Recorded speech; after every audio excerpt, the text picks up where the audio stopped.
देवाय नमो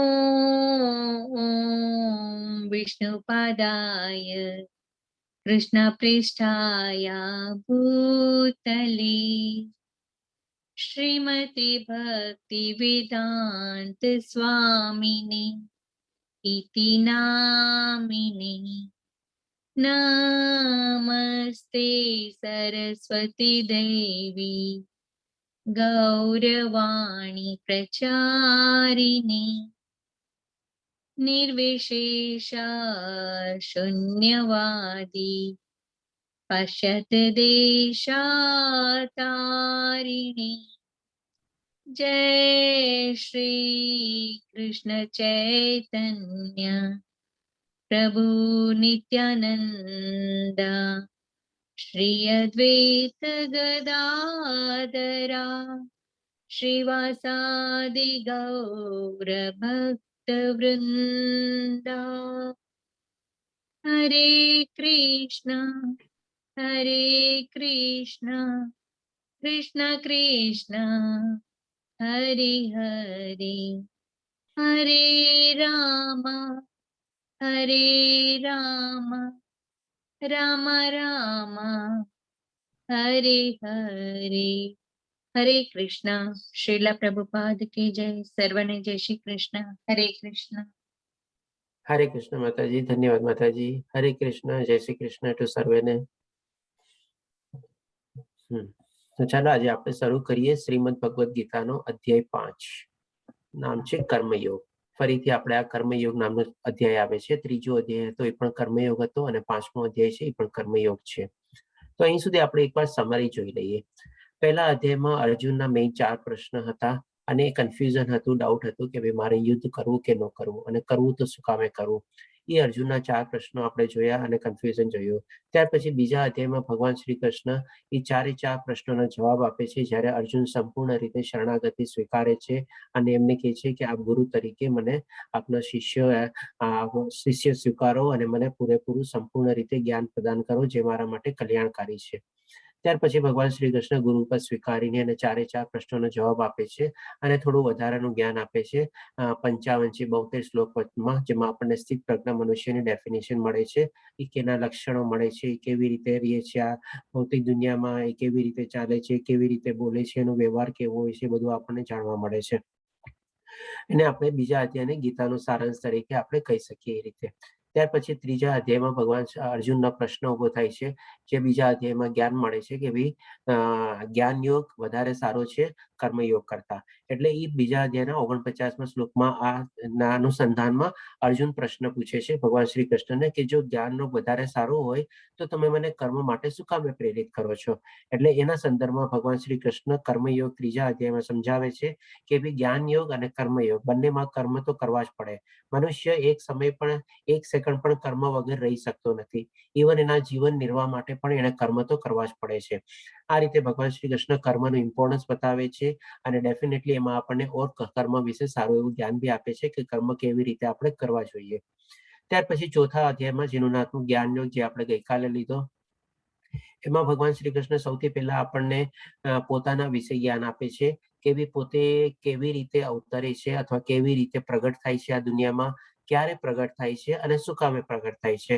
આ 3 શ્લોકમાં આપણે બહુ સરસ રીતે જાણ્યું હતું ભગવાનના દિવ્ય પ્રાગટ્ય અથવા દિવ્ય અવતરિત રૂપ માટે। એ આપણે જ્ઞાન યોગ આપણે કહી શકીએ, કારણ કે ભગવાન વિશે બી જાણવું બહુ જરૂરી છે આપણે જ્ઞાન યોગમાં। જેમ આપણે સ્ટાર્ટિંગમાં જોયું હતું કે આ ભગવદ ગીતામાં આપણે 5 ચીજ જાણશું ભગવાન માટે, અને એવી રીતે તો એક ભગવાન માટે બી આપણને જાણકારી મળે છે, કર્મ માટે મળશે। અને પછી હજી એક હતું આપણે કાળ એટલે કે સમય। તો ભગવાન શ્રી કૃષ્ણ ચોથા અધ્યાયમાં આપણને કાળનો બી આપણને સરસ મજાનો આપણને દાખલો આપે છે। શરૂઆત કરે છે કે મેં આ વિવાશ્વર એટલે કે સૂર્યને જ્ઞાન આપ્યું, સૂર્યએ મનુને આપ્યું, મનુએ ઈક્ષ્વાકુને આપ્યું। એટલે એ પ્રમાણે આપણે દુનિયામાં પૃથ્વી પર ગીતા ક્યારે આવી આપણે એ જાણી શક્યા। અને આપણે આ કલયુગમાં અત્યારે કેટલા વર્ષો વીતી ગયા છે જ્યારે ભગવાન શ્રી કૃષ્ણે અર્જુનને ફરીથી આ ગીતા સંભળાવી અને જેનું આપણે અત્યારે એને ફોલો કરી રહ્યા છીએ અને એનો આપણે પોધ લઈ રહ્યા છીએ। અને ચોથા અધ્યાયમાં બીજું ફરીથી એક ભગવાન શ્રી કૃષ્ણ અગત્યનું જ્ઞાન આપે છે કે ભાઈ કર્મ 3 ભાગમાં વહેંચાયેલું છે। શેમાં? તો કે અકર્મ, વિકર્મ અને આપણે સકામ કર્મ એટલે કે આધ્યાત્મિક કર્મ એટલે કે અકર્મ એટલે કે આધ્યાત્મિક કર્મ મનુષ્ય કરવા જોઈએ અને ભૌતિક દુનિયામાં ભલે સારા કર્મ સકામ કર્મ કરતા હોય અથવા વિકર્ણ કર્મ એટલે કે ઉલટા કર્મ તો કરવા જ ન જોઈએ, પણ સકામ કર્મમાંથી માણસે ફરીને ફરીથી આ દુનિયામાં પાછું આવવું પડે છે, એમાં એને મુક્તિ મળતી નથી. જ્યારે આધ્યાત્મિક કર્મ કરવાથી એને મુક્તિના દ્વાર ખુલી જાય છે, જે આપણે ચોથા અધ્યાયમાં જાણ્યું. હવે પાંચમા અધ્યાયમાં ભગવાન શ્રી કૃષ્ણ આપણને ફરીથી કર્મયોગ માટે સમજાવશે.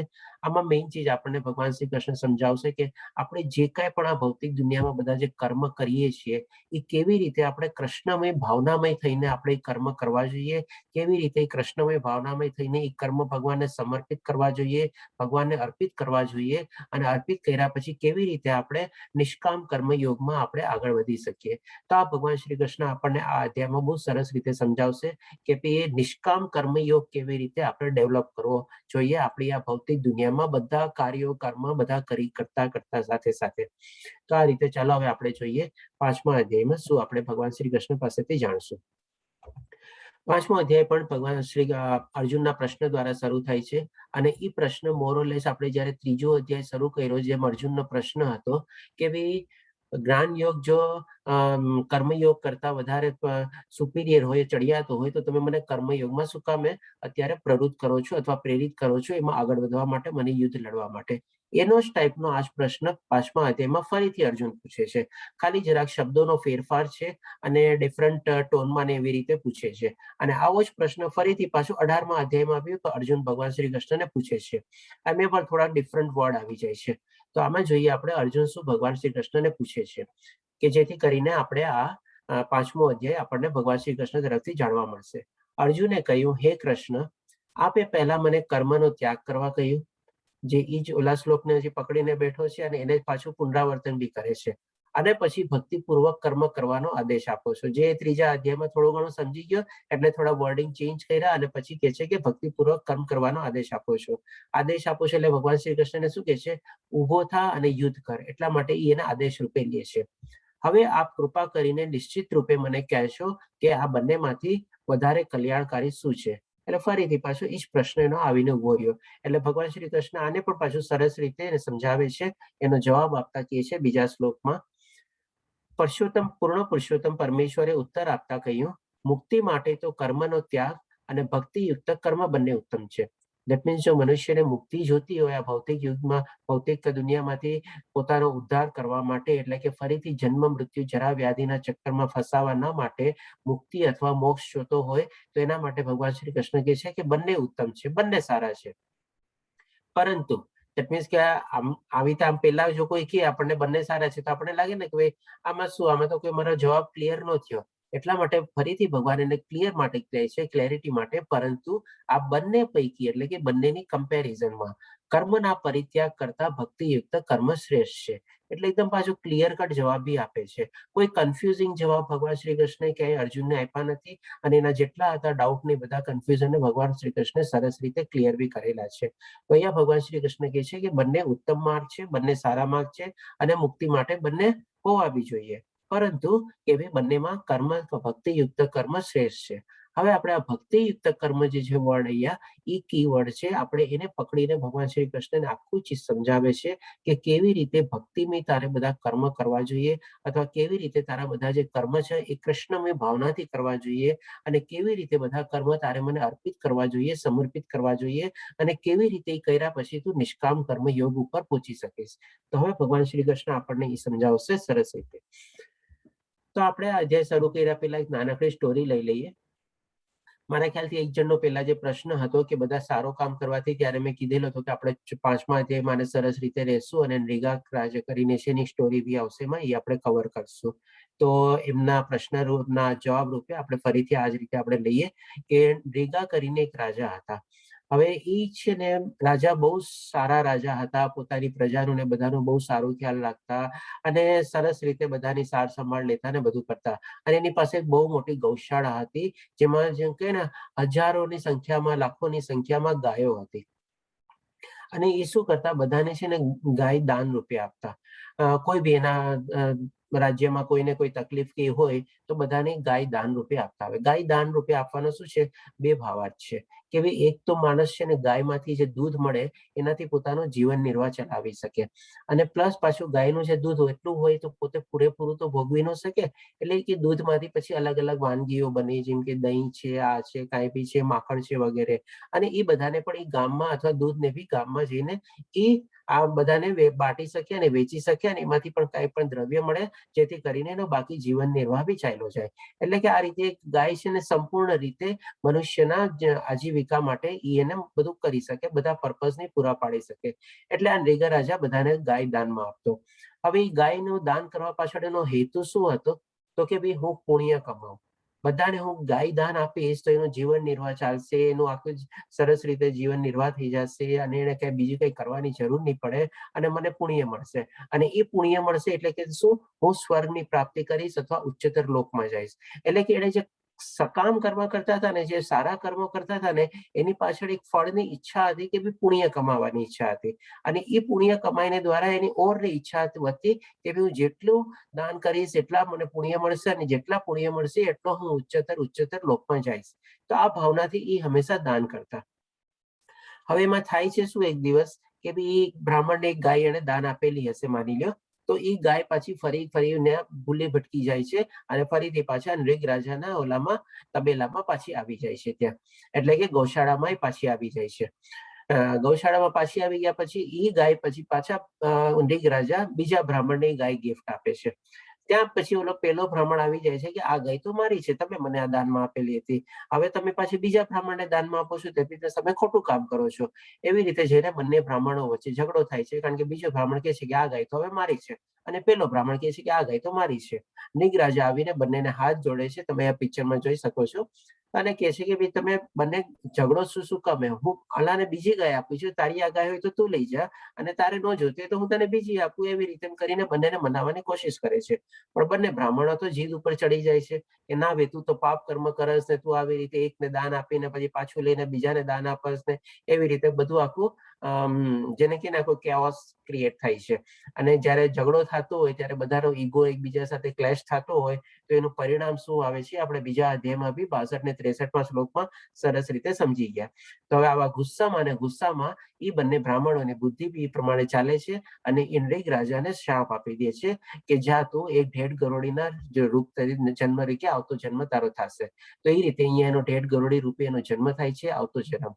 તો હવે અહીંયા શું થયું કે ભાઈ ગયો તો એ ધર્મ કરવા, ગયો તો પુણ્ય કમાવા, અને થયું શું પરિણામ, તો આવી રીતે. એટલે આપણામાં એક કહેવત છે ને કે ધર્મ કરતા ધાડ પડી, ધર્મ કરવા જતા ધાડ પડી, એવી ટાઈપથી એ રીતે છે. કંઈક મારી મિસ્ટેક હોય તો માફ કરજો કહેવત બોલવામાં. તો આ રીતે એ ધર્મ કરવા ગયો પણ એના ઉપર ઉલટું પડ્યું, અને આવી રીતે એને ઢેડ ગરોળીનો જન્મ મળ્યો. અને પુણ્યની તો વાત આગળ જવા દે. હવે ઢેડ ગરોળીનો જન્મ લે છે, આત્મા ઘણી પુણ્ય હતી, ઘણા બધા પુણ્ય કામ ને બધું કર્યા હતા, ઘણા ઓછા એને પાપ કર્મ ને બધું કર્યું હશે, એટલે એનો મોક્ષ તો થાય છે. ભગવાન શ્રી કૃષ્ણ પોતે અહીંયા તમે ફોટો જોવો છો, એ કુવામાં એને જસ્ટ હાથ અડાડે છે, અને ફરીથી પાછો પોતાના રૂપમાં આવી જાય છે, અને ત્યાર પછી ભગવાન શ્રી કૃષ્ણ એને મોક્ષ આપે છે.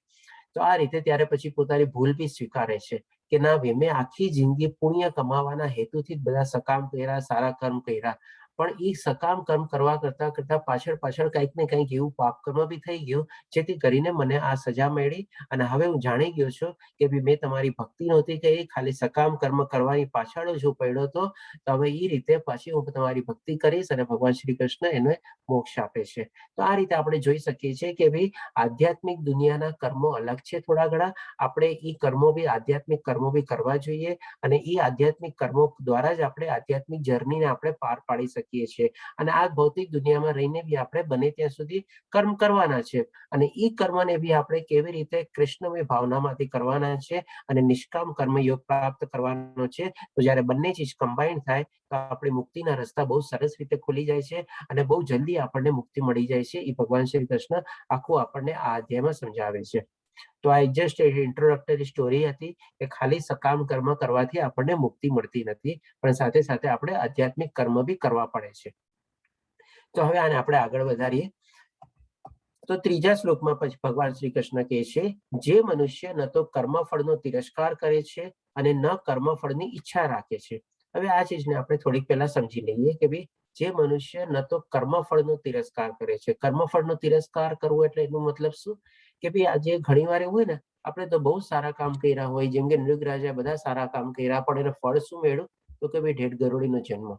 તેવી જ રીતે આજની તારીખમાં બી આપણી સાથે ઘણી વાર એવું થઈ જાય છે, આપણે ઘણા બધા એવા સારા કામ જ આપણી જિંદગીમાં કરતા હોઈએ છીએ, પણ ક્યારેક ને ક્યારેક એવું પરિણામ આવે છે ને ત્યારે આપણે વિચારીએ છીએ કે ભાઈ મેં એવું શું ખોટું કર્યું છે, મારા તો એવા કોઈ કર્મ થયા નથી, તો પછી મારી સાથે જ કેમ આમ થયું? હંમેશા આપણા મનમાં એક પ્રશ્ન આવે છે કે મેરે સાથે ક્યું, મારી સાથે જ ક્યું, વાય વિથ મી ઓનલી? હંમેશા આ પ્રશ્ન આપણને ઉભો થાય છે.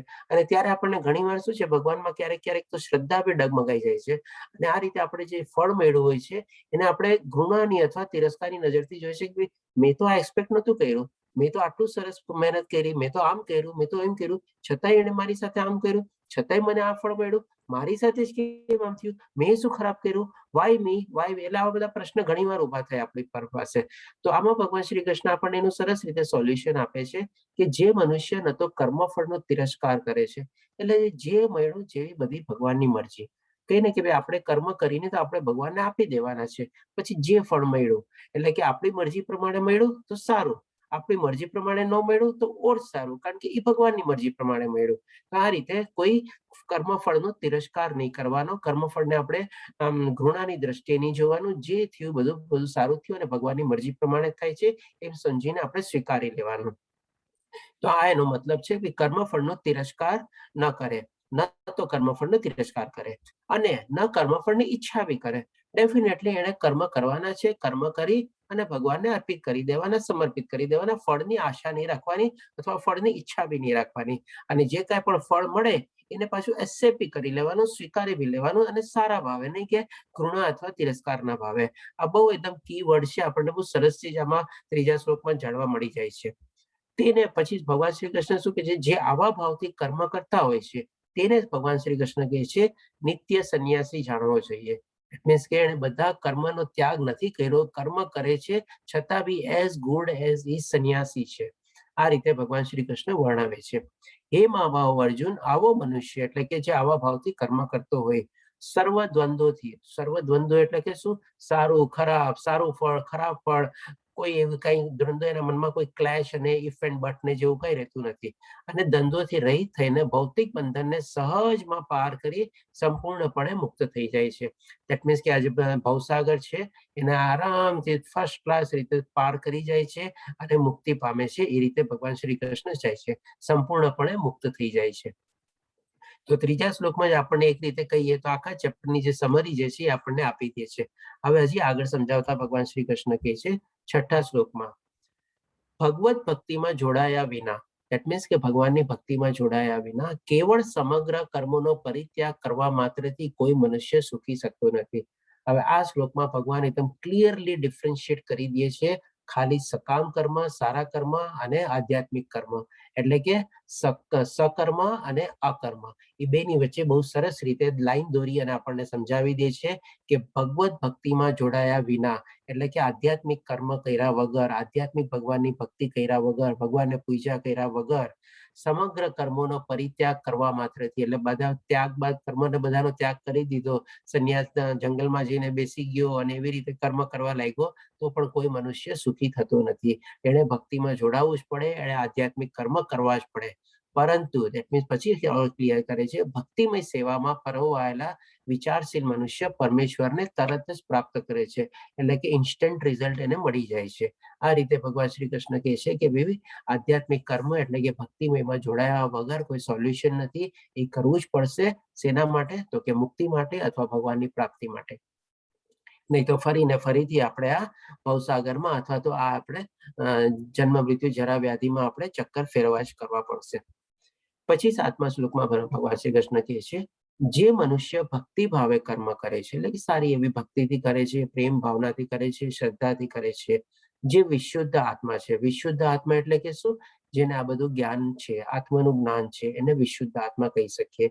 અને જેને કર્મફળનો ત્યાગ કરી દીધો છે, પોતાનો ઈગો ટોટલી છોડી દીધો છે અને એ રીતે ભગવાનમાં પરોવાયેલો છે. અને જે પોતાના મન તથા ઇન્દ્રિયોને વશમાં રાખી શકે છે. મન અને ઇન્દ્રિયોને પણ ડેફિનેટલી, અને ઇન્દ્રિયોને બી સાથે સાથે આપણે ઇન્દ્રિયોના વિષયો, શરીર સુખ માટે જે કાંઈ પણ આપણે કરીએ છીએ બધાને આપણા વશમાં હોઈએ છીએ. આપણે એના ઉપર પ્રભુત્વ મેળવેલું છે, નહીં કે એ આપણા માલિક થઈને બેઠા છે, રાધર આપણે એના માલિક થઈને બેઠા છીએ. એવી રીતે તે સૌને પ્રિય હોય છે અને બધા જીવો તેને પ્રિય હોય છે. તો આવો જે સરસ માણસ હોય, શાંત માણસ, અને જે ભક્તિભાવમાં જોઈ અને બધી ઇન્દ્રિયો અને બધા ઉપર વશ મેળવેલો હોય, કર્મફળનો ત્યાગ કરી લીધો હોય, એ બધાને પ્રિય હોય અને બધાને ગમે. ઈ માણસને બી બધા ગમે અને બધા માણસોને બી ઈ માણસ ગમે. એવો મનુષ્ય હંમેશા કાર્યરત રહેતો હોવા છતાં કદાપી લિપ્ત થતો નથી. દેટ મીન્સ કે આ માણસ બી કાર્ય છોડતો નથી, કર્મ છોડતો નથી. કર્મ તો એ કરે જ છે, કારણ કે એને પણ ખબર છે કે ભાઈ કર્મ તો છોડવાના જ નથી.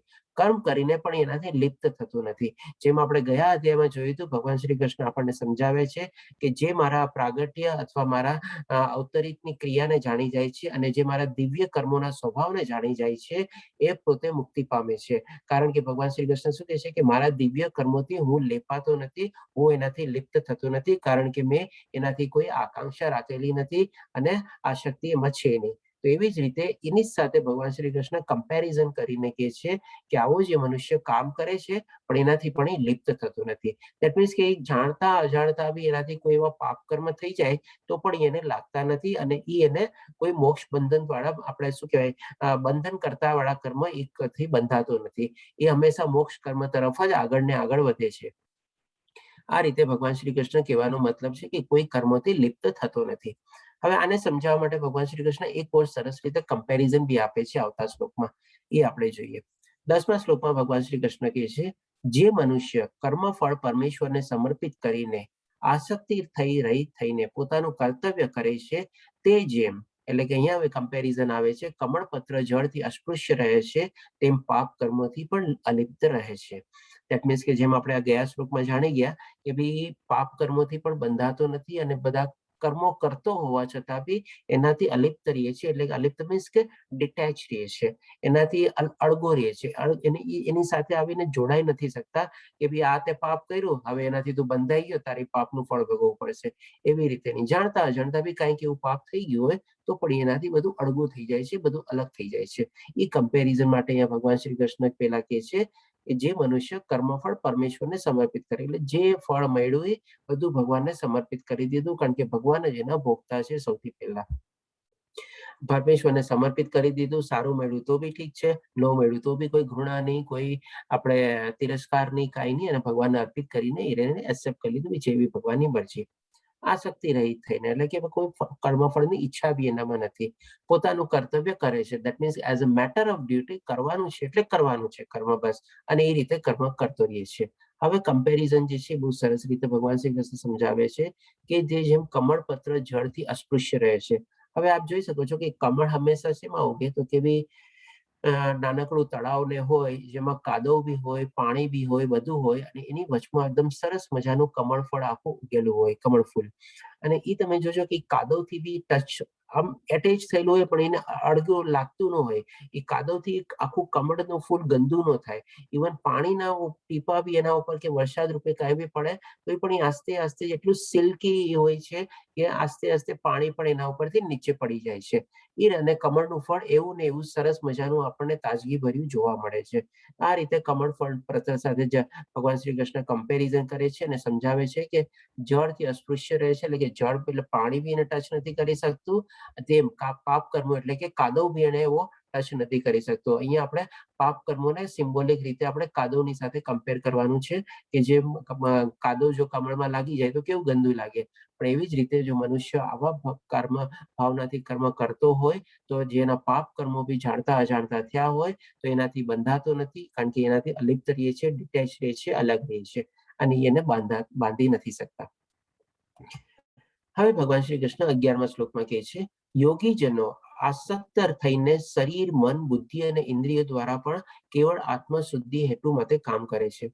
હવે આપણને ડેફિનેટલી એક પ્રશ્ન ઉભો થાય કે ભાઈ જે માણસની આવી સ્થિતિ હોય, જે આત્મસ્થિત હોય, આત્મામાં હંમેશા પરોવાયેલો હોય, જેણે પોતાની ઇન્દ્રિય ઉપર કાબુ મેળવેલો હોય, ઇન્દ્રિય વિષયો શરીર સુખ પર બધા ઉપર કાબુ મેળવેલો હોય, કર્મફળની કોઈ ઈચ્છા ન હોય, જે કાંઈ પણ મળતું હોય એ બધું ભગવાનને ત્યાગથી અને સમર્પિત કરીને કરતો હોય, તો એ માણસ કર્મ કરે છે શું કામે? ડેફિનેટલી આપણને પ્રશ્ન થાય ને કે ભાઈ તું કરે છે શું કામે કર્મ? તો ભગવાન શ્રી કૃષ્ણ એનો પણ આપણને જવાબ આપે છે કે ભાઈ પહેલા તો એને કહે છે કે આવા માણસો યોગીજનો હોય છે. યોગીજનો અનાસક્ત થઈને એટલે કે કોઈ જાતની ઈચ્છા વગર કર્મ કરે છે. અને એ કેવી રીતે પણ કર્મ કરે છે? તો કે શરીર, મન, બુદ્ધિ અને ઇન્દ્રિયો એ બધા દ્વારા એ રીતે કર્મ પોતાનું ફિઝિકલ લેબર બી આપતો હોય, માની લો કરતો હોય, જે કામ કરતો હોય એમાં સરસ મજાનું મન લગાડીને એકાગ્ર, ફોકસ, કન્સન્ટ્રેટેડ થઈને બી કામ કરતો હોય, પોતાની બુદ્ધિ વાપરીને બી કામ કરતું હોય, અલગ અલગ ઇન્દ્રિયો બી એને હાથ, પગ, આંખ, કાન કાંઈ બી ચલાવવા પડતા હોય અથવા વાપરવા પડતા હોય. કોઈક માણસે ટેબલ અને ચેરનું કામ હોય તો એ પ્રમાણે બુદ્ધિ અને મનની પ્રમાણે કરવું પડે. કોઈ માણસ ફિઝિકલ લેબર કરતો હોય તો એની ઇન્દ્રિયો એ પ્રમાણે કર્મેન્દ્રિયો બી એને યુઝ કરવી પડે.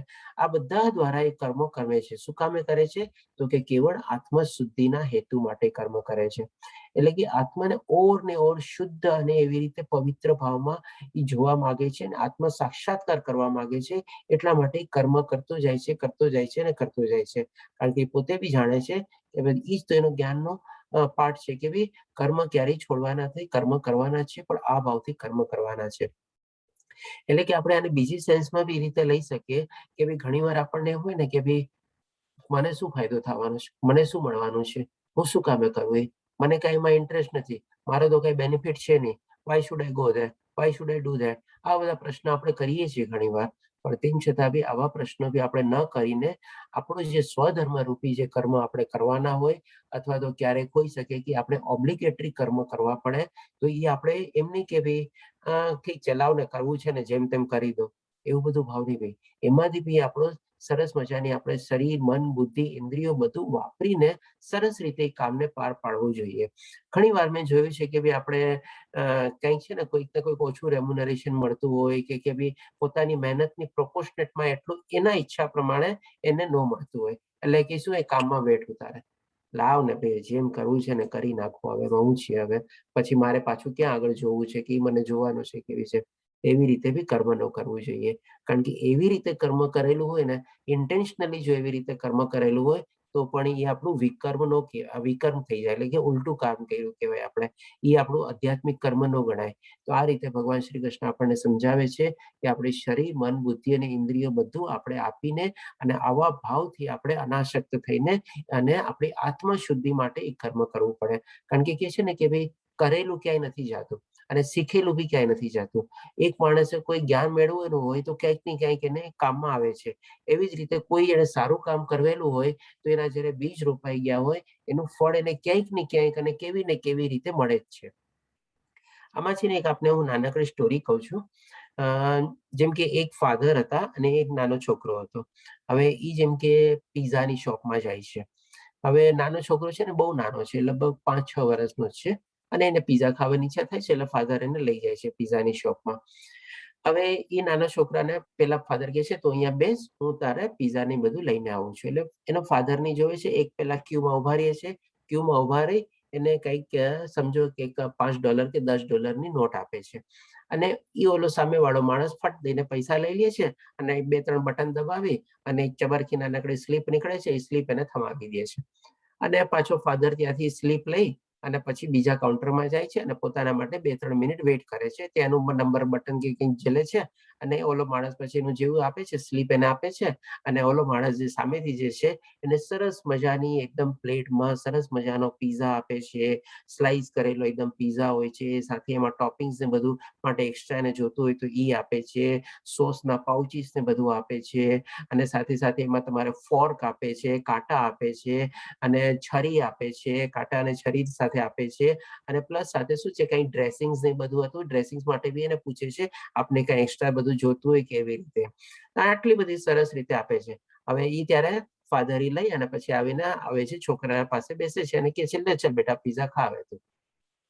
તો ઓલો પીઝા ને બધું ખાઈ લે છે. પછી સરસ રીતે પપ્પાને પૂછે છે, પપ્પા મેં એક ચીજ જોઈ, તમે પેલા કાઉન્ટરમાં ગયા તમે એને $10 ની નોટ આપી, એને તમને ખાલી એક નાનકડો કાગળ આપ્યો અને તમે એ કાગળ લઈને વાં ગયા ને એ ખાલી તમે એને કાગળ જ આપ્યો, એમાં તો કઈ પૈસા કે કઈ નહોતું, પણ તેમ છતાં બી એ માણસે તમને કેટલી બધી ચીજ આપી. તો ફાધર કહે છે બેટા તારો પ્રશ્ન તો બહુ સારો છે. તો એ એને સમજાવે છે કે બેટા આ દુનિયામાં છે ને આમ જ છે, તારે તારું કર્મ કરવાનું છે, અને તારે જેમ કે મારું ત્યાં કર્મ હતું, મેં એને પૈસા આપ્યા તો એને મને એક ચીજ આપી. હવે એવું જરૂરી નથી કે મેં જેની માટે જે કર્મ કર્યું એ જ માણસ મને પાછું રિટર્નમાં આટલું મને આપે અને એ જ મારા એક્સપેક્ટેશનમાં આપે, પણ મેં જે કર્મ કર્યું એનું ફળ ક્યાંયથી મને બીજેથી મળવાનું હતું, એ પ્રમાણે મને મારું ફળ મળી ગયું. તો હવે મારી પણ મારા કર્મની જે હતી એ થિયોરીને આખી સાયકલને સમજાવે છે, અને બહુ સરસ એ લર્નિંગ્સ આપે છે છોકરાને કે બેટા તારે છે ને હંમેશા તારું જે કર્મ કરવાનું છે એ તારે પૂરા ભાવથી શરીર, મન, બુદ્ધિ, ઇન્દ્રિયો બધું વાપરીને કર્મ કરવાનું. ફળની કોઈ ઈચ્છા નહીં રાખવાની, કારણ કે ફળ તને જ્યાંથી મળવાનું છે એ પ્રોપર પ્લેસમાંથી ઓટોમેટિકલી તારી પાસે આવી જ જશે. તો આ રીતે પણ આપણને ભગવાન શ્રી કૃષ્ણ કહેવાનો મતલબ એ જ છે કે ભાઈ આપણે જે આપણું કર્મ કરવાનું છે એ પૂરેપૂરું અનાસક્ત ભાવથી કર્મફળની ઈચ્છા રાખ્યા વગર 100% આપણું માઇન્ડ, ફોકસ, ડેડિકેશન, કન્સન્ટ્રેશન જે કાંઈ પણ આપવાનું છે એ કરીને કરે. એમ નહીં કે ફળ નથી મળવાનું એમ નહીં, પણ કરીને આપીને આ કરવાનું છે, અને જ્યારથી ફળ મળવાનું હશે મળી જશે, નહીં મળવાનું હશે તો નહીં મળે. વહેલું મળવું હશે તો વહેલું મળશે, મોડું મળવું હશે તો મોડું મળશે, ઓછું મળવું હશે તો ઓછું મળશે, વધારે મળવું હશે તો વધારે મળશે. એ નહીં કરે આશા નહીં, પણ આપણને એ ભગવાન શ્રી કૃષ્ણ એ આપણને આપી જ દેવાનો છે. આ રીતે એક નાનકડી સ્ટોરી દ્વારા આપણે આ લર્નિંગ્સ આપણે લઈ શકીએ છીએ. હવે આપણે જોઈએ ભગવાન શ્રી કૃષ્ણ, આપણે આવા શ્રીલા પ્રભુપાદાજીનો ફોટો છે કે જેમણે પોતાનું આખું જીવન આવી રીતે લગભગ 33 વર્ષ સુધી એણે ઇન્ડિયામાં પ્રયાસ કર્યા, પણ એ જેટલું ચાહતા હતા એ પ્રમાણેના ફળ એને ઓછા મળ્યા. તેમ છતાં પણ એમણે પોતે પોતાના પ્રયાસો છોડ્યા નહીં, અને 69મી વર્ષમાં જ્યારે અમેરિકા ગયા, પોતાના 2 હાર્ટ એટેક આવ્યા, એને સર્વાઈવ કરીને બી જ્યારે અમેરિકામાં પહોંચ્યા, અને 12 વર્ષમાં એમણે આખી દુનિયામાં કેટલી સરસ રીતે એને સફળતાને બધું મળ્યું. એટલે કે છે ને ભગવાન શ્રી કૃષ્ણ જ્યાંથી આપવું હતું એને આપી દીધું. એને ભલે એમ તો એમ ન વિચાર્યું કે 33 વર્ષ થઈ ગયા, હવે 69મી વર્ષે હું ક્યાં અમેરિકા જાઉં ને મારે શું કરવું છે, કાંઈ અહીંયા તો ન વળ્યું, હવે ત્યાં જઈને શું મળવાનું છે, છોડ ને. હવે એવું બધું જેવું બધું હોત તો આજે આપણને પણ આટલો સરસ બધાનો આજે મુવમેન્ટ ચાલી રહી છે એનો બેનિફિટ ન મળે. આજે પણ આપણે એમને યાદ કરીએ છીએ અને આપણને બેનિફિટ મળે છે. તો આવી રીતે માણસોએ કર્મ તો ક્યારેય છોડવા જ ન જોઈએ. 69મી વર્ષમાં પણ એને કર્મ ન છોડ્યા, અને 81મી વર્ષમાં જ્યારે એમનું ડેથ થયું, 12 વર્ષની અંદરમાં એને સારી એવી મુવમેન્ટ કરી, સારા એવા મંદિરોને સ્થપાણા એના અંદરમાં, અને લાખો કરોડો લોકો આ મુવમેન્ટમાં જોડાઈ ગયા, કૃષ્ણ કોન્શિયસનેસ મુવમેન્ટમાં. તો આ રીતે આપણે આપણા કર્મ કરી જ રાખવાના છે, ફળની આશા રાખ્યા વગર. હવે 12મા શ્લોકમાં ભગવાન શ્રી કૃષ્ણ કહે છે ભક્તિમાં સ્થિર થયેલો મનુષ્ય. હવે ભગવાન શ્રી કૃષ્ણ આપણને ઓલા શ્લોકમાં ક્લિયર કરી દીધું કે જે ભક્તિમય હોય એ જ મને પ્રાપ્ત કરી શકે છે, ખાલી સકામ કર્મ કરવાથી એનો છુટકારો નથી. એટલે કે આપણે ત્યારે ડિફરન્શિએટ થઈ ગયું, સકામ કર્મ આપણને અહીંયા પાછા લાવશે, અને આધ્યાત્મિક કર્મ આપણને ઉપર તરફ લઈ જશે. હવે જે આધ્યાત્મિક કર્મો કરતા હોય એટલે કે ભગવાનની ભક્તિમાં જોડાયો હોય એને ભગવાન શ્રી કૃષ્ણ કહે છે ભક્તિમાં સ્થિર થયેલો મનુષ્ય પરમ શાંતિ પામે છે, અને આને બધી રીતે શાંતિ મળે છે. હવે મનની શાંતિ મળે છે. આપણે શું છે નોર્મલી શરીરને સુખ જોતું હોય છે, આપણી ઇન્દ્રિયોને બધી સુખો જોતા હોય છે, મનને શાંતિ જોતી હોય છે, અને આપણી આત્માને આનંદ જોતો હોય છે, સત્યચિત્ત આનંદ. શાંતિ શું કામ શાંતિ પામે છે? કારણ કે તે પોતાના સર્વ કર્મના ફળ મને અર્પિત કરે છે. વેરી સિમ્પલ, હવે આપણે સમજી ગયા. પરંતુ જે મનુષ્ય, હવે બીજી તરફ સિક્કાની બીજી બાજુ ભગવાન આપણને સમજાવે છે, પરંતુ જે મનુષ્ય ભગવાન સાથે સંલગ્ન હોતો નથી તથા જે પોતાના શ્રમના ફળનો લોભી છે તે બદ્ધ થઈ જાય છે. હવે આપણે જોઈએ તો પહેલા શ્લોકમાં ભગવાન શ્રી કૃષ્ણ એકદમ સરસ રીતે 2 ભાગ પાડી દીધા, સકામ કર્મ અને આધ્યાત્મિક કર્મ. હવે આ શ્લોકમાં ફરીથી પાછા ભગવાન શ્રી કૃષ્ણ બંનેની ગતિ કેવી થાય છે એ પણ આપણને એકદમ ક્લિયરલી સમજાવી દીધું કે ભાઈ જે મનુષ્ય આવી રીતે કર્મફળનો ત્યાગ કરીને મારી ભક્તિમાં સંલગ્ન થાય છે તે મને પ્રાપ્ત કરે છે, પરંતુ જે માણસ ખાલી સારા કામ કરે છે, ફળની ઈચ્છા માની લો રાખતો હોય કે ન રાખતો હોય, પણ જો આધ્યાત્મિક કર્મ ન કરતો હોય તો એ ફરીથી પાછો બદ્ધ થઈ જાય છે, અને આ દુનિયામાં ફરીથી પાછો આવે છે. દેટ મીન્સ બંને ચીજ ભગવાન એકદમ સરસ રીતે ક્લિયર કરી દીધી કે જે માણસ સારા કર્મ કરે છે સાથે સાથે આધ્યાત્મિક કર્મ કરે છે એની ગતિ શું છે, અને જે માણસ સકામ કર્મ કરે છે પણ આધ્યાત્મિક કર્મ નથી કરતો તો એની પણ ગતિ શું છે. હવે આનાથી વધારે ક્લેરિટી શું જોવે આપણને? હવે 13મા અધ્યાયમાં ભગવાન શ્રી કૃષ્ણ કહે છે જ્યારે દેહધારી આત્મા, દેહધારી જીવાત્મા એટલે કે શું, આપણે જીવાત્મા કહીએ છીએ અને એ આપણા દેહની અંદરમાં આવેલો છે, એટલે કે આપણે દેહધારી જીવાત્મા એને કહીએ છીએ. પોતાની પ્રકૃતિને વશમાં કરી લે છે. પોતાની પ્રકૃતિને વશમાં કરવી એટલે કે પોતાના ઇન્દ્રિયો, ઇન્દ્રિયોના વિષયો, ભૌતિક દુનિયાની બધી જે આ ગુણો છે એ બધાને થોડા ઘણા પોતાના વશમાં કરી લેવા અને મનથી બધા કર્મોનો પરિત્યાગ કરે છે. એટલે કે જે કર્મો જે છે એ બધા કરવા છે એટલે કરવા છે, બસ એ રીતે પરિત્યાગ કરે છે, કારણ કે એના ફળનો એ પરિત્યાગ કરે છે, નહીં કે કર્મોનો. ત્યારે તે નવ દ્વારવાળા નગર, હવે આપણું જે શરીર છે ને એ એક આપણે કહી શકીએ કે ભાઈ આપણે એને કહીએ છીએ ઓલો કઈ રીતે આપણે કહેવાય છે ને, કર્મેન ના ના ઓલો ગ્રામ, ઇન્દ્રિય ગ્રામ કહેવાય છે. સોરી, વર્ડ જ મોઢામાં નતો આવતો. ઇન્દ્રિય ગ્રામ એટલે કે ઇન્દ્રિય આપણી જે બધી કર્મેન્દ્રિયો અને જ્ઞાનેન્દ્રિયો છે, અને ગ્રામ એટલે કે ગામ. હવે એમાં શું છે, 9 દ્વાર હોય છે. એટલે કે આપણે એક પેલાના જમાનામાં જે મોટા મોટા મહેલ ને આ ને તે નગર હતા, એમાં બધા શું એન્ટ્રી પોઈન્ટ અને એક્ઝિટ પોઈન્ટ હોય, એટલે એને બધા નગર દ્વાર કહેવાતા. આવી જ રીતે આપણું જે શરીર છે એ ઇન્દ્રિય ગ્રામ છે, એટલે કે ટાઈપનું ગામ છે. હવે આજની તારીખમાં આપણે જોઈએ તો ઘણી જગ્યાએ જેમ કે કોઈ સિટીમાં કે એન્ટર થવાના એન્ટ્રી પોઈન્ટ અને એક્ઝિટ પોઈન્ટ, ઓલા કસ્ટમ પોઈન્ટ હોય ને, એવી રીતે આપણે કહી શકીએ કે આપણું શરીરમાં પણ આવા 9 દ્વાર છે, એટલે કે 9 ગેટ છે. 9 ગેટ ક્યાં છે, એટલે કે 9 ગેટ મીન્સ નાના નાના છિદ્ર છે બધા. તો કે 2 કાન, 2 આંખ, 2 નાસિકા, મોઢું 7 આ થઈ ગયા, અને 2 નીચે આપણે જેનિટલ્સ, આપણે આગળ અને પાછળ. આ રીતે આપણે 9 એન્ટ્રી પોઈન્ટ અને એક્ઝિટ પોઈન્ટ આપણા શરીરમાં છે, જેને આપણે ઇન્દ્રિય ગ્રામ તરીકે કહીએ છીએ.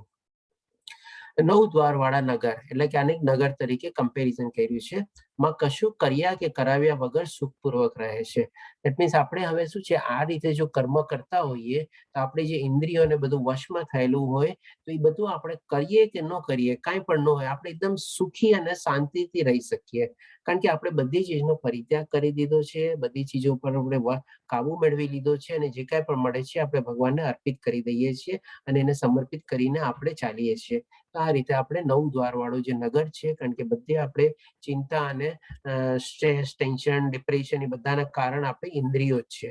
અને એ ઇન્દ્રિયોને જ્યારે આપણે કાબુમાં લઈ લઈએ, આપણા 9 દ્વાર આપણા કાબુમાં આવી જાય, એટલે કે જેમ આપણે 9 ગેટને આપણે બંધ કરી દીધા હોય, તો પછી આપણે કેટલા અંદર આરામથી રાતના સૂઈએ. આપણે જેમ આપણે દરવાજો, ઘરનો દરવાજો કેમ ગેટ લોક કરીને રાતના સૂઈએ છીએ, એવી રીતે આપણા 9 દ્વાર જો આપણે બંધ કરી દીધા હોય આપણે, અને સરસ રીતે હોઈએ, તો કેટલા આપણે સુખપૂર્વક રહી શકીએ, કેટલા શાંતિથી રહી શકીએ.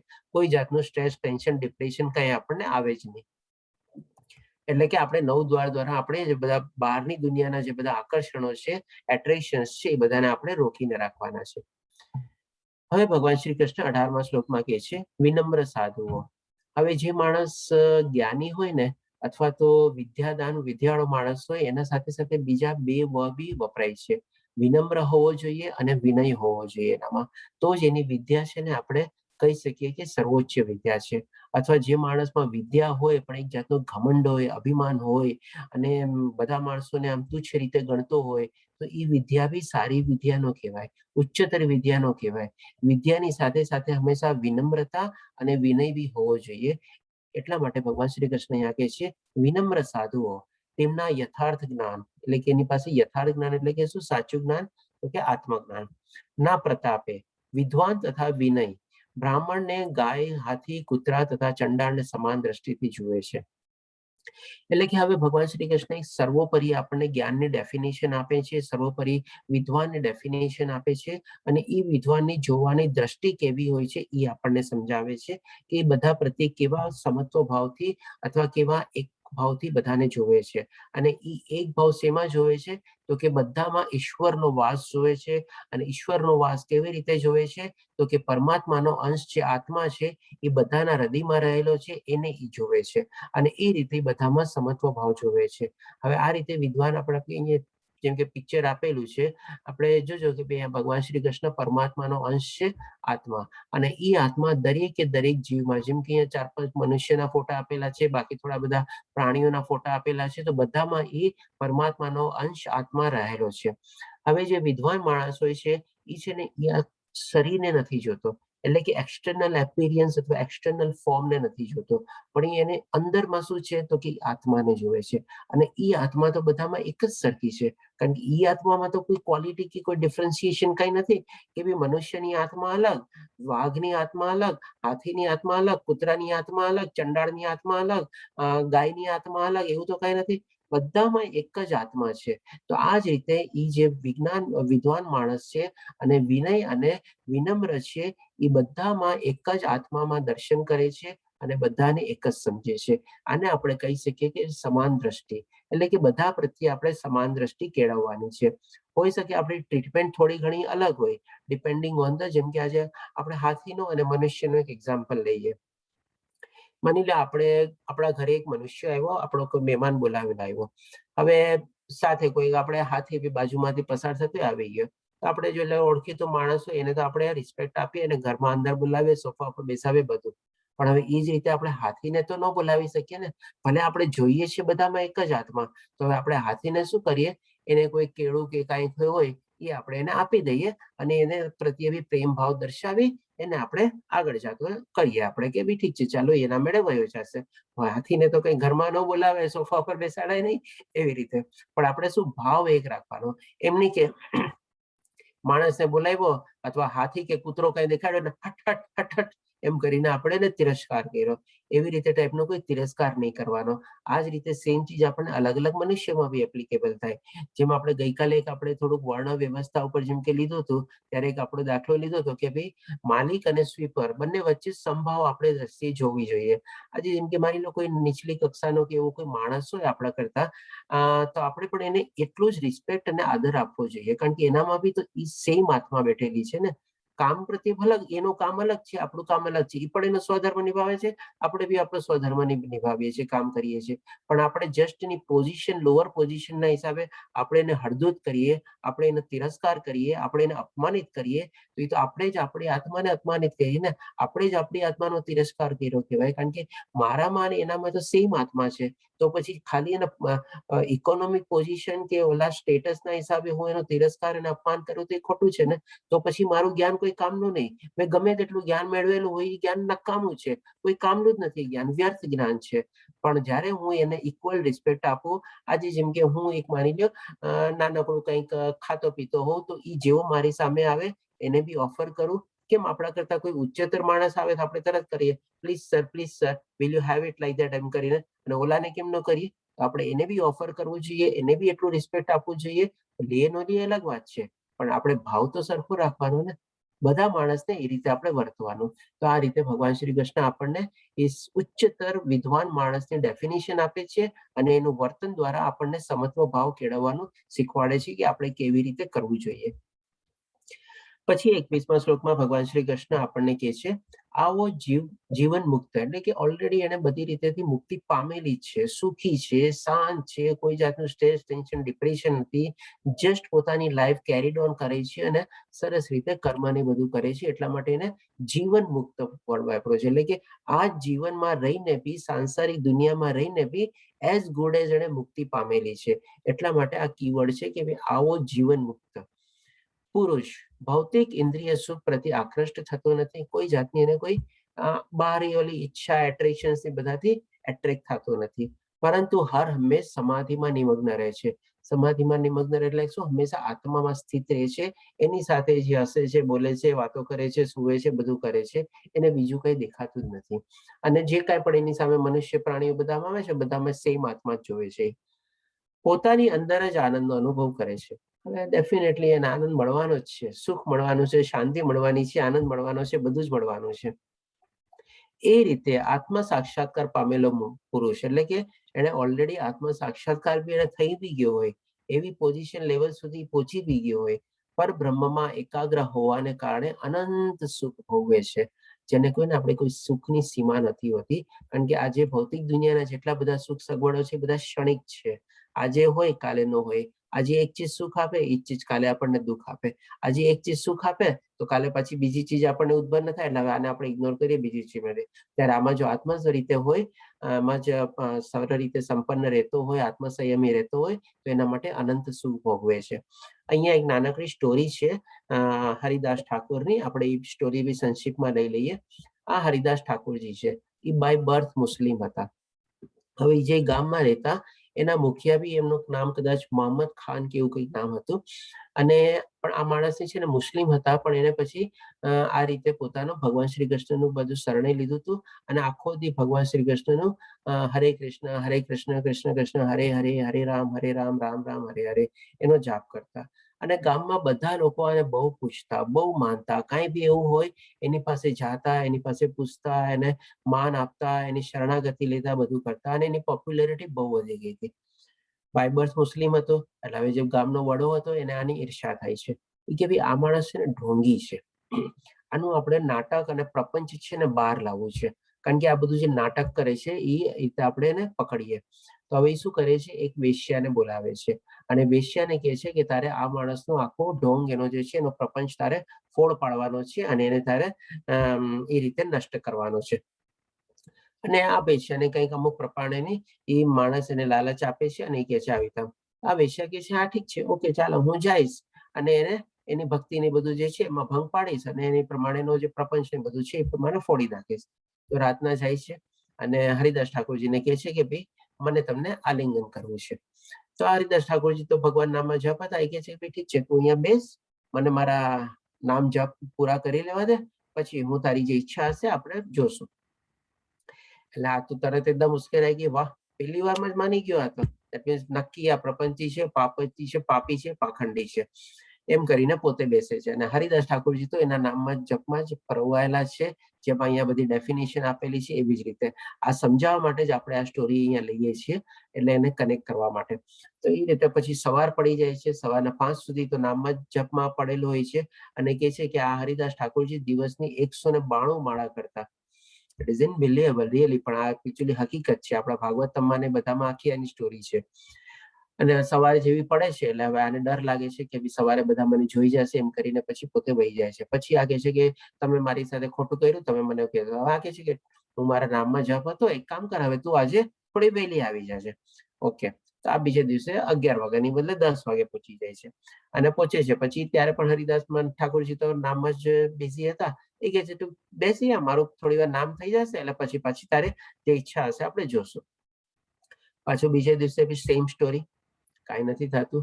પાછું એ ઓફિસ થઈને સવારે જાય છે અને કહે છે ત્યારે હરિદાસ ઠાકોર શું કરું, હું તો નામમાં બહુ બિઝી હતો, તું એક કામ કર હવે પાછી આજે આવજે, થોડીક ઓર વહેલી આવી જશે આપણે જોશું. આ બાય પછી રાતના ઓર 10 વાગ્યાની બદલે ઓર 9 વાગે પહોંચી જાય છે. આ બંને એકબીજાને આપણે કહી શકીએ કે ભાઈ બેવકૂફ બનાવતા હોય છે એ રીતે, કારણ કે આ તો એ પ્રમાણેનો પ્રપંચ તોડવા જ આવી છે, પણ આ તો પ્રપંચી હોતા નથી. પણ એ તો જાણી ગયા હોય છે, આત્મસંયમી છે અને બધું ખબર પડી જ ગયું છે કે ભાઈ કોઈ વેશ્યા મારી પાસે શું કામે આવે, કાંઈ આવીને મતલબ નથી. પણ એ રીતે ભાઈ એને કહે છે કે ભાઈ ઠીક છે. ત્રીજી રાત બી જાય છે. હવે ત્રીજી રાતમાં બેઠા બેઠા શું છે, એ જોવે છે કે ભાઈ આ તો એના નામમાં જ બીજી છે, તો આ પણ કૃષ્ણ કૃષ્ણ કૃષ્ણ કૃષ્ણ એટલું સમજાતું નથી, પણ જેમાં મંત્ર બોલતા છે આપણ વચ્ચે વચ્ચે કૃષ્ણ કૃષ્ણ કૃષ્ણ કૃષ્ણ એમ કરવા લાગે છે. તો ત્રીજી રાતના બી જયારે બેસે છે સવાર સુધી, ત્યારે આ બાઈ પૂરી સમજી જાય છે કે ના ભાઈ આ માણસ સાચો છે. એની આંખનું તેજ જોવે છે, તેજ જોઈને સમજી જાય છે કે ના ભાઈ આ માણસ જરાય કોઈ ખોટી નથી, પ્રપંચી નથી કે પાપી નથી. અને એની શરણાગતિ લે છે, માફી માંગે છે અને કહે છે કે ભાઈ મને તો આવી રીતે કોઈ કે કંઈક મિસગાઈડ કરીને તો હું આવી હતી. તો આ હરિદાસ ઠાકોરજી કહે છે કે મને તો પહેલેથી જ ખબર હતી કે તું શું કામે આવી હતી, કારણ કે કોઈ બી સ્ત્રી રાતના મારી પાસે આવે શું કામ, હું તો રહ્યો બી સાધુ માણસ, મને કઈ બધામાં ઇન્ટરેસ્ટ છે નહીં. તો બી તેમ ઠીક છે, ઓકે. પછી એની માફી માંગે છે અને કહે છે કે ભાઈ હું તમારી દાસી બનવા માંગુ છું, તમારી ભક્ત બનવા માંગુ છું, તમારી શરણે લેવા આવું છું, મને તમે મારશો છો. ત્યારે હરિદાસ ઠાકોરજી એને કહે છે કે સૌથી પહેલા તો તું એક કામ કર, તારી જે કાંઈ પણ આ બધી ધંધામાંથી જે કમાઈ થઈ છે એ કમાઈ તો કોઈક ગરીબ સંત સાધુ પુરુષોમાં બાંટી દે અને સરસ મજાનું સ્નાન બાન કરી અને શુદ્ધ થઈને પવિત્ર થઈને તું મારી પાસે આવ, જે મારે તને કહેવાનું હશે, જ્ઞાન આપવાનું હશે એ આપીશ. ત્યાર પછી આવે છે એ પ્રમાણે હરિદાસ ઠાકોરજી એને કહે છે કે ભાઈ ઠીક છે, ખાલી તું આ હરિનામને હરે કૃષ્ણ કૃષ્ણ કૃષ્ણ હરે હરે, હરે રામ રામ રામ હરે હરે એનો મંત્ર જાપ કર અને અહીંયા બેસ. અને બેસે છે પોતે, અને એ પછી બાઈ મંત્ર જાપમાં લાગી જાય અને હરિદાસ ઠાકોરજી પછી ત્યાંથી નીકળી જાય છે, ગામ છોડી દે છે અને પાછા પોતે પોતાના રસ્તા ઉપર વયા જાય છે. અને પછી બીજે દિવસે જયારે બધા લોકો ગામ લોકો આવીને જોવે છે, કારણ કે વેશ્યા તો બહુ પોપ્યુલર હતી અને બહુ સુંદર બી હતી, અને એ પોતે જયારે હરિનામ જપે છે ત્યારે બધાને પણ બહુ સરપ્રાઈઝ થાય છે. તો આ રીતે એક આત્માની શુદ્ધિ પણ થઈ શકે છે એ પ્રમાણે. અને આની જે સ્ટોરી છે એ તમે ઇસ્કોનની સાઇટમાં જઈને જોજો, ઇસ્કોન હરિદાસ ઠાકોર કરીને ટાઈપ કરશો તો લગભગ 1 થી સવા કલાકનો એક આખો વિડીયો છે. અને બહુ સરસ રીતે ડિસ્ક્રાઇબ કરેલો છે. મેં તો ખાલી શોર્ટમાં તમને જલ્દીમાં કહી દીધો. એનો મેઇન સારાંશ અને ભાવ જે હતો એ સમજાવી દીધો, just two connect with this શ્લોક. કે આ શ્લોક આવો એ રીતે આત્મસંયમી માણસ હોય છે કે એટલી ડીપ એની લોકોની હોય છે કે જેને કોઈ જાતની એટ્રેક્શન કે કોઈ એને ડિસ્ટર્બ નથી કરી શકતા અને આત્મસંયમી રહીને જ ભગવાન રીતસરનું એને આત્મ સાક્ષાત્કારને બધું બી કરેલું હોય છે. તો આ એક નાનકડી સ્ટોરી હતી આના સંદર્ભમાં. હવે આપણે જોઈએ 22મા શ્લોકમાં ભગવાન શ્રી કૃષ્ણ શું કહે છે આપણને. બુદ્ધિશાળી મનુષ્ય, ફરીથી પાછા ભગવાન શ્રી કૃષ્ણ એને બુદ્ધિશાળી બી કહે છે. પેલા વિદ્વાન કીધા અને વિનય અને વિવેક સંપન્ન કીધા, હવે એને બુદ્ધિશાળી બી કહે છે એવા માણસોને. એ બુદ્ધિશાળી મનુષ્ય ભૌતિક ઇન્દ્રિયોના સંસર્ગથી ઉત્પન્ન થનારા શોક ભોગમાં રસ લેતા નથી, કારણ કે તે દુઃખના મૂળ કારણરૂપ બની રહે છે. ડેફિનેટલી આજે ભૌતિક દુનિયાના જેટલા બી આપણને આકર્ષણો છે અને એટ્રેક્શન્સ ની ઈચ્છા ને બધું જે છે એ એક ને એક પોઈન્ટ ઉપર આપણું સુખનું કારણ બને છે, પણ ઇમિડિયેટલી બહુ જલ્દી વયું બી જાય છે અને એ જ ચીજ પાછી આપણી દુઃખની કારણ બી બની જાય છે. હે કોંતે, આવા સુખોનો આદિ તથા અંત હોય છે, તેથી સુગ્ન મનુષ્ય તેમાં આનંદ લેતો નથી. હવે આને જસ્ટ આપણે સિમ્પલ એક્ઝામ્પલ દ્વારા સમજીએ. જેમ કે માની લો આપણે એક મોબાઈલનો એક્ઝામ્પલ લઈએ. હવે day by day continuously technology ને બધું ચેન્જ થતું હોય છે. આજે એક નવો મોબાઈલ નીકળો, આપણને મોબાઈલ લેવાની ઈચ્છા થઈ, જ્યારે લીધો ત્યારે આપણને તો બહુ સુખ મળ્યો, બહુ આનંદ મળ્યો. હવે જેવો એ મોબાઈલ થોડો ઘણો જૂનો થાય, આઉટડેટેડ થાય અને એના ઉપર સ્ક્રીન ઉપર આપણા સ્ક્રેચીસ ને આવી ગયા હોય અથવા સ્ક્રીન તૂટી ગઈ હોય, પાછળથી આખું ઘસાઈ ગયો હોય કે એવું થઈ ગયો હોય, અને નવો મોબાઈલ જેવો આવ્યો માર્કેટમાં, કોઈ આપણને જૂના મોબાઈલ સાથે જોઈ લીધો, તરત આપણને કે શું આ જૂનો મોબાઈલ લઈને ફરસ, હવે તો આ નવો મોબાઈલ છે, આને ફેંક, હવે નવો લે પાછો. હવે નવો લેવા માટે પાછો 25,000-50,000 લેવાના આપણે, કારણ કે બધા હાઈ એન્ડ મોબાઈલ આપણે યુઝ કરતા હોય તમારે. તો આ રીતે એ મોબાઈલ જયારે લીધો ત્યારે આપણા સુખનું કારણ બન્યું, બરોબર છે. પણ હવે જયારે એ મોબાઈલ આપણે નવો મોબાઈલ, ત્યારે એ પોઈન્ટ એવો છે કે ત્યારે આપણને થોડું એફોર્ડ કરવું ડિફિકલ્ટ છે અને થોડોક ઓર આપણે સસ્તો થવાની રાહ જોઈએ છીએ, ત્યારે આપણને કોઈ આવીને કે આ શું કામે જૂનો મોબાઈલ લઈને ફરે છે, તો એ જ મોબાઈલ આપણું દુઃખનું કારણ બની ગયું. એટલે કે આપણા સુખ અને દુઃખનું કારણ એક ચીજ જ બની. એવી જ રીતે કોઈ બી ચીજ ભૌતિક દુનિયામાં લઈ લ્યો, એક પોઈન્ટ ઉપર આપણને સુખ આપે છે, ફરીથી પાછી ઈ જ ચીજ અથવા તો બીજી કોઈ ચીજ આવીને નવી આવે છે અને એ આપણને દુઃખનું કારણ બની જાય છે. હવે અહીંયા એક આપણે છે ને એક સિમ્બોલિક પિક્ચર તરીકે અલગ અલગ પિક્ચર આપેલા છે, એને બી આપણે સમજી લઈએ. જેમ કે આપણે એક અત્યારે હમણાં જેમ કે દિવાળી ગઈ, તો દિવાળીના ટાઈમમાં આપણે લાઇટ ને રોશની જે જલતી હોય, તો જરા દિવાળીના એવા જીવડા ને બધા કીડાની થઈ જાય કે જે લાઇટ ને તરફ આકર્ષિત થાય. તો એ લોકોની શું છે, આંખ જે છે એ બહુ પાવરફુલ હોય, એ લોકો તરત રોશની તરફ આકર્ષિત થાય, પ્રેરિત થાય અને જેવા ત્યાં જાય અને ત્યાં જઈને પછી લોકો બળી જાય અથવા તો તમારે મૃત્યુ પામે. પણ એને લોકોની આંખને કારણે, આકર્ષવાના કારણે એ લોકો ત્યાં ગયા.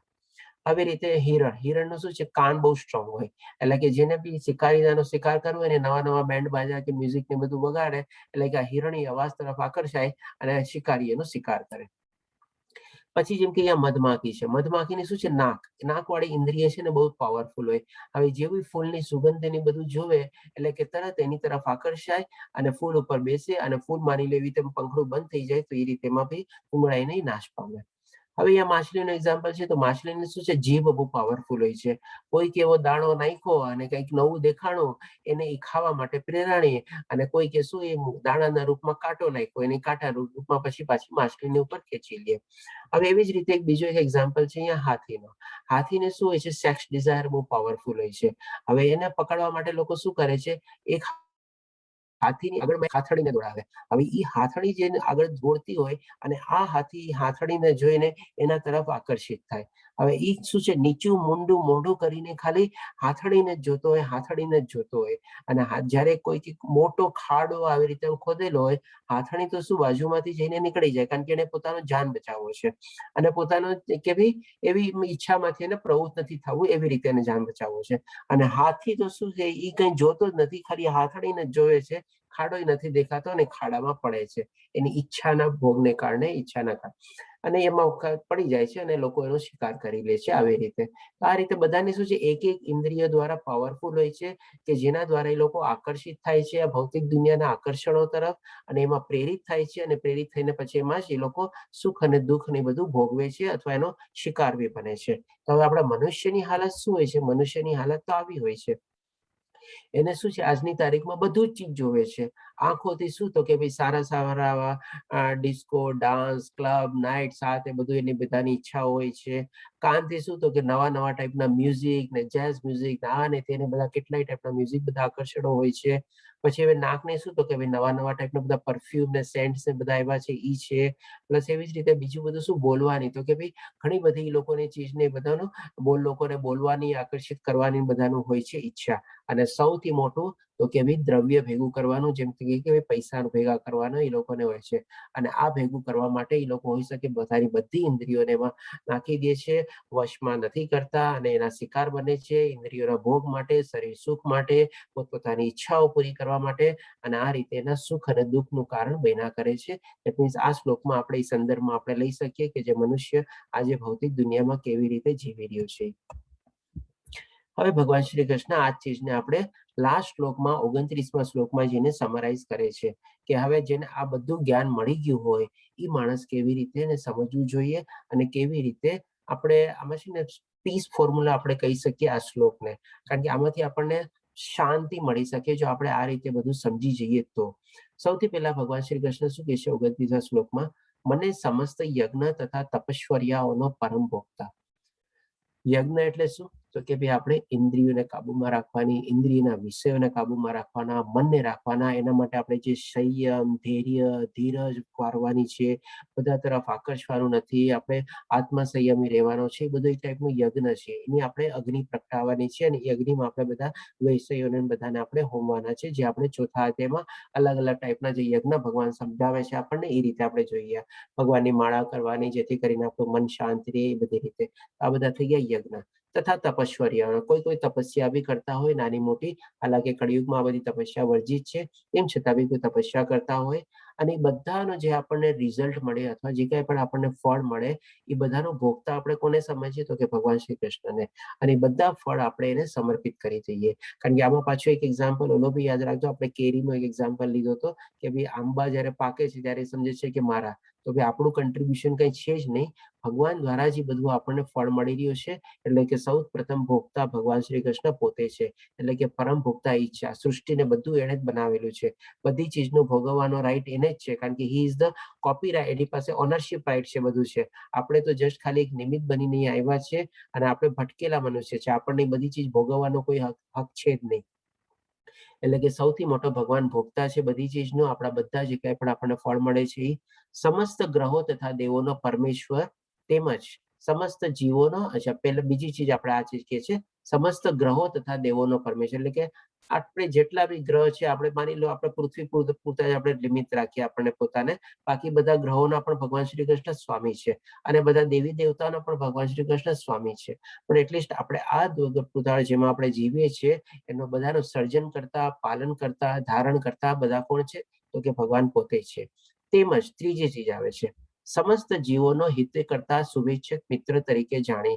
એટલે કે બધા જીવોનો ભગવાન શ્રી કૃષ્ણ છે ને શુભેચ્છક છે, આપણે એના સંતાન છીએ. હવે મા બાપનો એના સંતાન પ્રત્યે હંમેશા શુભેચ્છા જ હોય, બધા હિતપૂર્વક જ હોય, એનું કોઈ કઈ બુરું ન ચાહે. તેવી જ રીતે ભગવાન શ્રી કૃષ્ણ પણ આપણે એના બધાના સંતાન તરીકે આપણા બધાનો હિતેચ્છુ છે, આપણા બધાનું પાલન કરતા છે, આપણા બધાનું ધારણ કરતા છે, આપણા બધાનો કંટ્રોલર છે અને બધાને આપણા ફળોનો પણ ભોગતા બી ઈ જ છે. એ ભગવાન કઈ રાખવાના કઈ નથી. આપણે જેમ ઘણી વાર નાનો છોકરો આવીને એના પપ્પાને કે બર્થડે નો નિમિત્ત આપવાના હોય, ભલે પૈસા એના પપ્પાએ જ આપ્યા હોય, પણ એ પણ ગિફ્ટ લઈને એને કેટલી ખુશી થાય. પછી એને શું કે ઠીક છે બેટા તું જ વાપર, તું જ ખા, બધું કર. એ તો ભગવાન બી કઈ વાપરવાના કઈ નથી. ભલે ભોગતા તરીકે પણ આપણે એને રિસ્પેક્ટ આપવાનું છે, માન આપવાનું છે અને બધું એને સમર્પિત કરવાનું છે. અલ્ટિમેટલી પછી આપણે જ એને ગ્રહણ કરવાનું છે, પણ એને સમર્પિત કરીને પછી અને ઈ ભાવનાથી આપણે આગળ વધવાનું છે.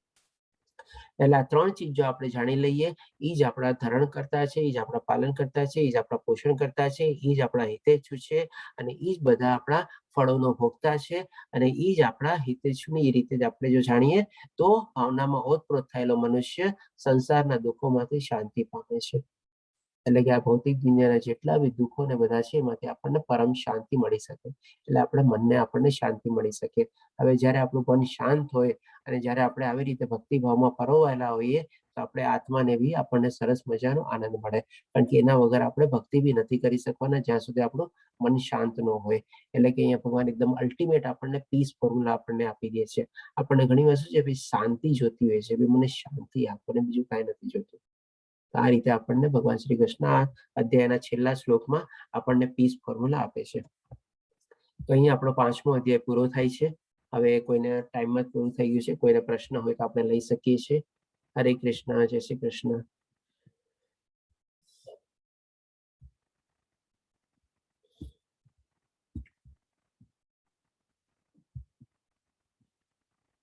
છે કોઈને કોઈ પ્રશ્ન? હરે કૃષ્ણ પ્રભુજી. હરે કૃષ્ણ રાજેન્દ્ર પ્રભુજી. પ્રશ્ન નથી પણ એક જિજ્ઞાસા છે. હમ. જે જૈન સ્વામી લોકો સાધુ બની જાય છે, દીક્ષા લે છે, તો એમને કયા કેટેગરીમાં ગણી શકાય? અકર્મી, વિકર્મી કે સકર્મી? મોસ્ટલી જે દીક્ષા લેતા હોય છે ને, એવું નથી કે ખાલી જૈન ધર્મમાં જ દીક્ષા લે છે, બાકી બધા ઘણા ધર્મોમાં બી ઘણા લોકો દીક્ષા લે છે. હવે દીક્ષા લીધા પછી છે ને એનો પર્પઝ જોવો જોઈએ કે ભાઈ કેવા કર્મો કરી રહ્યો છે, એના ઉપરથી આપણે એને બાંધી શકીએ કે ભાઈ એ અકર્મી છે એટલે કે આધ્યાત્મિક કર્મ તરફ આગળ વધેલા છે, અને એનું જ્ઞાન જોવું જોઈએ એને કોની પાસેથી જ્ઞાન મેળવેલું છે, એના ગુરુ કોણ છે, એના ગુરુએ બી પ્રમાણે દીક્ષા લીધેલી છે કે નહીં, એના ગુરુના ગુરુ કોણ છે. એટલે કે સૌથી પહેલા તો કોઈ જેમ કે આપણા સો કોલ્ડ ગુરુ બનેલા હોય અને એની પાસેથી દીક્ષા લઈ લ્યો અને તમે કહો કે હવે હું બી ગુરુ બની ગયો અને મેં દીક્ષા લઈ લીધી, તો એનો કોઈ મતલબ નથી. એક સરસ મજાની કોઈ ગુરુ શિષ્ય પરંપરામાં આવે, એના ગુરુ દ્વારા એને દીક્ષા લીધેલી હોય અને એ ગુરુ બી કે ભાઈ હા હું આને શિષ્ય તરીકે સ્વીકારું છું અને આને દીક્ષા આપું છું, તો એ દીક્ષાનો પહેલો મહત્વ છે. બીજો પ્રશ્ન આવે છે કે ભાઈ હવે દીક્ષા લીધા પછી કેવા કર્મો કરે છે. આજે આપણે જેમ કે તમે જૈન ધર્મનો એક્ઝામ્પલ લીધો, આજે જૈન ધર્મમાં બી દીક્ષા લઈને બી ઘણા બધા એવા કર્મ કરે કે જે બી વિકર્મ તો આપણે વિકર્મ જ ગણી શકીએ, ઉલટા કર્મો જોઈ છે બધા. તો પછી આપણે એને કેવી રીતે માની શકીએ કે ભાઈ આધ્યાત્મિક માણસ છે? એટલે કે ખાલી પ્રપંચ કરે છે, દેખાડો કરે છે. જેમ આપણે હરિદાસ ઠાકોરજીનો એ લોકો માનતા હતા કે ભાઈ આ પ્રપંચ કરે છે, પાપી છે, તું એનું જઈને ભાંડો ફોડ. એવા ટાઈપના આજની તારીખમાં ઘણા એવા પ્રપંચને પાપી સાધુઓ અને દીક્ષા લીધેલા હોય છે ને જોવા મળે છે. તો એ પર્પઝથી પછી આપણે કહી શકીએ કે ભાઈ વિકર્મિત છે. પણ જો હા સરસ મજાના સરસ રીતે કર્મો કરતા હોય, બીજાને જ્ઞાન બી પ્રદાન કરતા હોય, બીજાને ગેરવણી માર્ગમાંથી જ્ઞાનથી રોકતા હોય અને સારા માર્ગોમાં પ્રોત્સાહિત કરતા હોય, પ્રેરિત કરતા હોય, તો એ ડેફિનેટલી આધ્યાત્મિક કર્મ છે. અને ભગવાનની ભક્તિમાં જ લાગેલા હોય, જેવા હરિદાસ ઠાકોરજી લાગેલા હતા, તો આપણે કહી શકીએ કે ભાઈ એ સારા માણસ અને સારા એવા જ્ઞાની પુરુષ, વિદ્વાન પુરુષ, આપણે બુદ્ધિવાન પુરુષ કહી શકીએ. પુરુષ એટલે કે સ્ત્રી માટે બી એપ્લિકેબલ થાય છે બંને રીતે.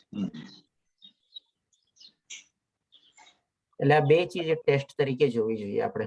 તો એનો મતલબ એમ કરી શકાય કે સંસારમાં બી રહીને ઇન્દ્રિયો પર કંટ્રોલ કરીને આપણે અકર્મી બની શકીએ છીએ. એક્ઝેક્ટલી. આપણને ભગવાન શ્રી કૃષ્ણ 2-3 અધ્યાયમાં અલગ અલગ શ્લોકમાં સમજાવેલું છે. ઇવન આ અધ્યાયમાં બી આપણને કીધું કે એ એવી સરસ સુખ શાંતિ પ્રાપ્ત થઈ શકે છે કે મેળવી શકે છે. અને એક તમારે એક વર્ડ હતો મેં જેમને સ્પેસિફિકલી આપણે સમજાયો બી, જીવન મુક્તિ. એટલે કે જીવનમાં રહીને બી એને મુક્તિ પામેલી છે. એ શ્લોકનું વર્ડિંગ સ્ટાર્ટિંગ જ ત્યાંથી હતું. આ રીતે આ જીવન મુક્તિ પામેલા મનુષ્યો, એ રીતે. બરાબર, ધન્યવાદ. હરે કૃષ્ણ પ્રભુજી. હરે કૃષ્ણ પ્રભુજી.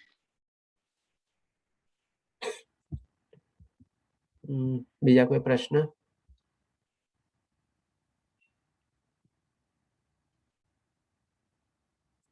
અચ્છા, ગઈકાલે હું કહેતા ભૂલી ગયો, તો આપણે સવારે જે દીપ્તિ માતાજી પઠન શ્લોકા પઠન લીએ છે, એ પણ આપણે લગભગ આ 3જી કે 4થી વાર જોડાયેલા છે. કારણ કે કાલે મેં રાજેન્દ્ર પ્રભુજી અને મહેશ પ્રભુજીનું નામ લીધું હતું, પણ દીપ્તિ માતાજીનું નામ લેતા ભૂલી ગયો, તો સોરી દીપ્તિ માતાજી. અને એ બહુ સરસ શ્લોકા પઠન લીએ છે. અને આપણે આના એડવાન્સ લેવલના કોર્સિસ ચાલે છે, એમાં તો એ શ્લોકા પઠન શીખવાડે બી છે બધાને. એટલું સરસ એમનું સરસ મજાનું સંસ્કૃતનું જ્ઞાન છે અને એ લે છે. તો ધન્યવાદ દીપ્તિ માતાજી, અને સોરી કાલે તમારું નામ લેતા હું ભૂલી ગઈ. ના ના, ધન્યવાદ પ્રભુજી. આ તો ભગવાન કૃષ્ણની કૃપા છે, આપણને એટલું એમનું નામ લેવાનું તમે અમને હા, બસ ભગવાનની કૃપા છે. એડવાન્સ લેવલ નો કોર્સ ચાલુ થઈ ગયો છે? હા, આ શનિવારથી શરૂ થાય છે. તમે હા, લેવલ એટલે 2 માં રજીસ્ટર આવતીકાલથી શરૂ કરેલું થાય છે ને? આવતીકાલથી શરૂ થાય છે. હા, એટલે લેવલ 2 માં તમે રજીસ્ટર કરેલું છે ને? હા, કરેલું છે. હા, તમે સાંજના 6 વાગ્યાના બેચમાં છો ને? નહીં, સવારના. સવારના બેચમાં છો? અચ્છા, હા. ઓકે. એટલે આજે મંદિરમાં જવાનો છું, એટલે હમ, હમ. 99% તો મારી પાસે ગીતા આવી જશે. તો વેરી રવિવારે ગુડ. કે સોમવારે હું અનુવાદન લઈ શકીશ. ઓકે. તમારી પાસે આવી જાય ને એટલે તમે ખાલી WhatsApp માં મેસેજ કરી દેજો, તો એ પ્રમાણે તમે હા, કોર્ડિનેટ કરી દેજો. હા, હા, નક્કી. બીજા કોઈનો કોઈ પ્રશ્ન? મહેશ પ્રભુજી, આપનો કોઈ પ્રશ્ન? નહીં પ્રભુ, કોઈ પ્રશ્ન નથી. પણ 21મા શ્લોકમાં એક અપૃશ્ય શબ્દ એવો કંઈક શબ્દ વપરાયો.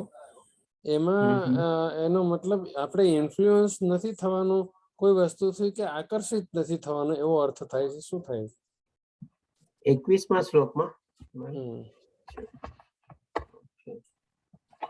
મેં સ્ક્રીન બંધ કરી દીધી છે એટલે હું આમાં જ જોઈ લઉં છું. પહેલી લીટીમાં જ છે. અચ્છા.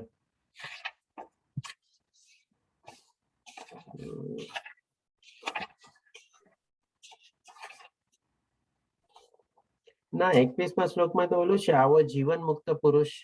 ઈ જ હમણાં રાજેન્દ્ર પ્રભુજીને મેં કીધું, મને ડાઉટ નહીં. એમાં તો છે નહીં. અપ્રસ્થ્ય થવાનો એવો કંઈક શબ્દ આવ્યો, એટલે આકર્ષિત નથી થવાનું કે ઇન્ફ્લુઅન્સ નથી થવાનું આપણે, એવો એનો મતલબ થાય એવું કંઈક મેં જોયું. કદાચ એમાં પેલું અશક્ત આત્મા છે. અશક્ત હા, એ તો. આત્મા એટલે જે અનાસક્ત પુરુષ છે એ લખ્યું છે, અસ્પૃશ્ય એવું નથી. હા, કદાચ બીજા કોઈ શ્લોકમાં હશે, મારું ધ્યાન નથી મે થયું. બી. ધન્યવાદ માતાજી.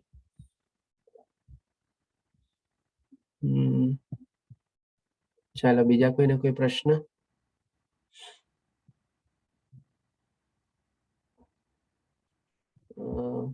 મારે ખ્યાલથી ઓલું ધારા માતાજી આપનો જ પ્રશ્ન હતો ને કે સારા કર્મો કરે છે ને એ કદાચ, તો આઈ હોપ કે આ અધ્યાય સુધી આપણે ક્લિયર થઈ ગયું હશે, કારણ કે આમાં એનું સરસ એક્સપ્લેનેશન નહીં છે.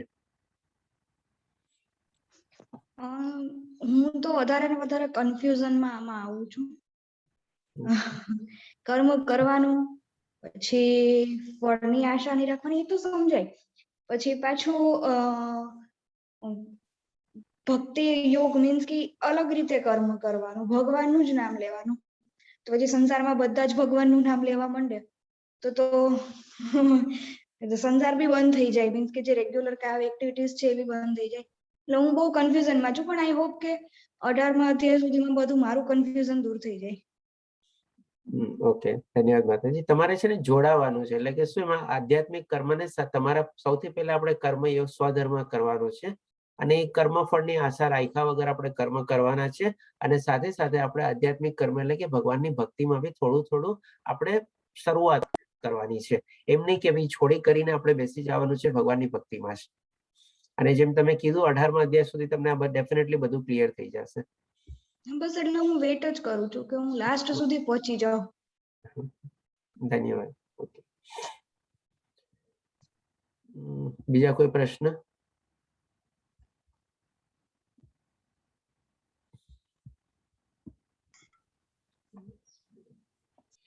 તો ચાલો આજે વિરામ લઈએ. કાલે 6ઠ્ઠો યોગ છે, ધ્યાન યોગ,